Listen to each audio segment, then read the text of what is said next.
शेर सजना चोर साना दे होने अज फेर सजना देखो कौन किनू करता ही ढेर सजना सच्चे बादशाह जी उन्होंने हमेर सजना मापिया मत्थे टेक के गुरुओं की सेवा करके मैदानों के मेहनत मार के सरदार बलोच पहली रेड के गुलाम फरीद का सोहरा शगिरदा इस वे देखते हैं कि मुरे होंगे एक पासे कन्नी तो अली वाला कन्नी तो जुनेद भट्ट है और पोला जहा टच ला के जुनेद भट्ट नूं तमामों छुट्टे तीर वांगू पॉइंट का वाधा करता है जियो के बचेरा पॉइंट का वाधा दलील गुजर और दूसरे पासे साढ़े न्याज कमेटी का सोहरा शगिरदा है बीरा और दूसरे पासे सरदार बलोच बोलता है बाबा चल भी बलोचा बलोच इस वे चढ़ चढ़ के रेडा सिटदा होया अली वाले की चढ़ देख जरा अली वाला सरदार बलोच अली वाला पॉइंट हो गया सरदार बलोच का पॉइंट सरदार बलोच का अदराज सिंघेड़ा चल भी 6 पैक मुंडा ये साडा कबड्डी का 6 पैक मुंडा गुलाम फरीद का चंडिया हुआ शगिरदा मैदानों में धूड़ा पट्टन वाला जवान है और पाकिस्तान आर्मी नाल संगत है छोटे मैच होने बड़े गुलाम फरीद की पक्की फतवे वाली रेड होंगी है सरदार बलोच देखदा कोठे लीडिंग छाला मारदा पॉइंट का वादा करदा होया अपनी टीम के खाते कहंदा मेरी नच दी जवानी सरदार बलोच की रेड के चल भी बलोच सोहन सुनखा मुंडा गुलाम फरीद का शगिरदा वैसी कबड्डी क्लब फखराबाद वाले ऐसे चल भी बलोच 209 की धरती हसीब शहीद मेमोरियल कबड्डी टूर्नामेंट के बल्ले बल्ले वाला माहौल चल अली वाला कहता हर फिर च पंजाब के जवान जित गए होवे किन्ना भी कोई तगड़ा शान जित दे सारी फैसले जोड़ता है गुजर चल भी दोवें पासे सरदार बलोच खरीफे भाई जी बड़ा फसला मैच चलन रहा दोवें पासे चढ़ चढ़ रेडा और वध वध के जफ्फे लाते हुए पप्पर शेर मामा के शान पुत अली वाले ने टच मारिया और गल मिर्जे की पक्की बन के पॉइंट का वादा कर रहा है सरदार बलोच मिर्जे की पक्की बनया है चलिए उधर गुजर साहब कबड्डी के मैदान जाया करो मियां नईम साहब कबड्डी का जो चासा भाई जी पत्थर ही है कहते ना कबड्डी वो खेड है जिन्हें देखने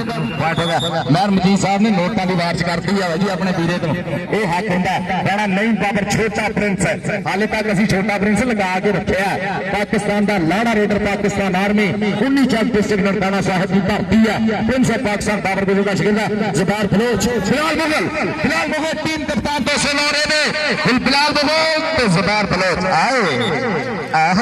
सबके जाना गुजर जड़ी चढ़ाउंदा ना गुड्डी चासा जांदा बलोच की गुड्डी जब चक्की कहंदा ना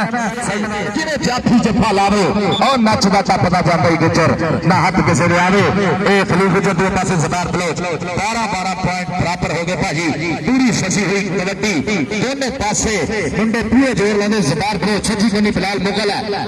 209 की टीम का कप्तान फिलहाल मुगल लग गया फिलहाल मुगल आए हाय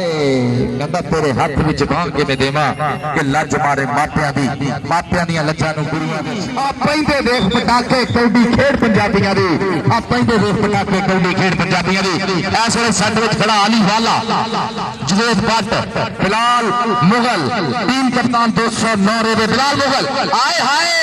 जी ए बिलाल पोते पकड़ सोहनी बनाई थी आए हाय काका बलोच ते फरसे दा दी कंडिया तू इत्थे गावेंगे जी गाना नहीं समझ के आ गया सरदार बलोच चल भी बलोच दोनों मोढियां ते लोकां दे मोढियां ते भार हुंदा है जिम्मेदारी दा ते पट्टियां बद्दियां दोवां मोढियां ते मियां नईम साहब इस वेले सरदार बलोच भी रेड देख रहे हैं चल भी चल रस मारे बलोच ने आए हाय सदके जावा ओ जांदा ही मुंडा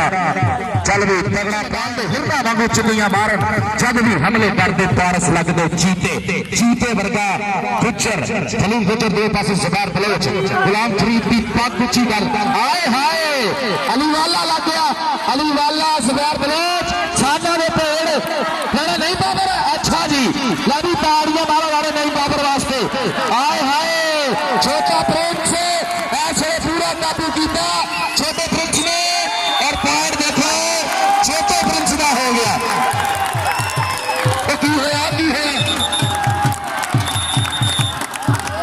यार आज ही रन खराब करा 300 रुपया सुट के 3 लाख का मैच खराब करता 300 रुपया सुट के 3 लाख का मैच खराब करता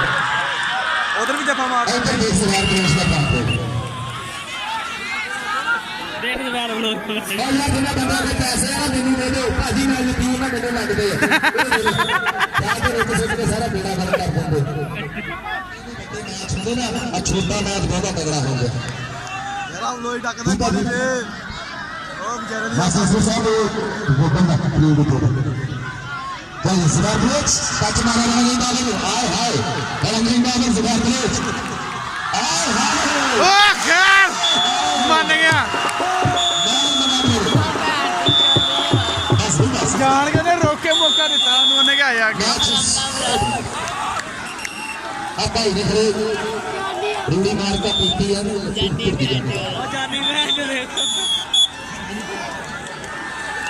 ਕੀ ਜਾਨੀ ਨੂੰ ਕੀ ਹੋਇਆ ਸੀਗਾ ਜਾਨੀ ਚਵਲ ਮਾਰ ਗਿਆ ਕੀ ਹੈ